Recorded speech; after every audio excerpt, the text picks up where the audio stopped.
लगता है कि पूरी दुनिया ये जानती है कि फ़लस्तीन के जो मुसलमान हैं पिछले 30 साल से जुल्म और जबरियत के शिकार हो रहे हैं। और आपने देखा कि हाल दिनों में जिस तरह से जो उन पे बमबारी हो रही है, उन पे जो है नाकाबंदी की जा रही है, पानी उनका बंद किया जा रहा है, उनको ग़िज़ाई अजनास छोटे छोटे बच्चों को जो है उनको रोक जाए। तो इस सिलसिले में कश्मीरी अवाम जो है इन्होंने हमेशा जो है इस चीज़ को साथ दिया है कि दुनिया में कहीं भी जुल्म जबर न हो, किसी के ऊपर जो है उनके हुकूकों को पामाल ना किया जाए, लोगों की जो मजहबी आज़ादी है वो लोगों को मिलनी चाहिए। और उस सिलसिले में आप देख रहे हैं जिस तरह से इसराइल बर्बरियत जो है नहाते बच्चों पे औरतों पे जो जुल्म जबर हो रहा है वो काबिल अफसोस और काबिल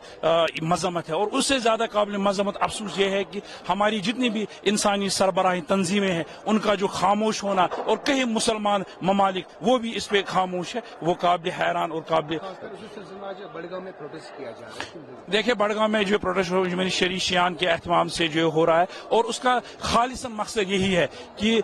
कश्मीर की अवाम और खासकर आप देखेंगे बड़गाम से जो जुलूस निकलने वाला है,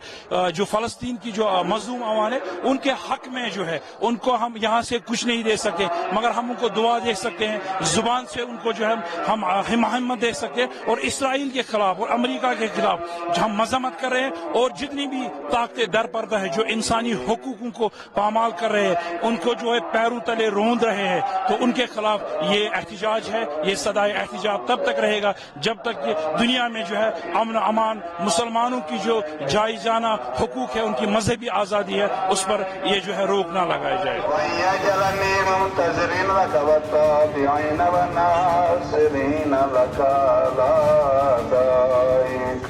والمستشهدين بين يديك في جملة أوليائك يا مولاي صاحب الزمان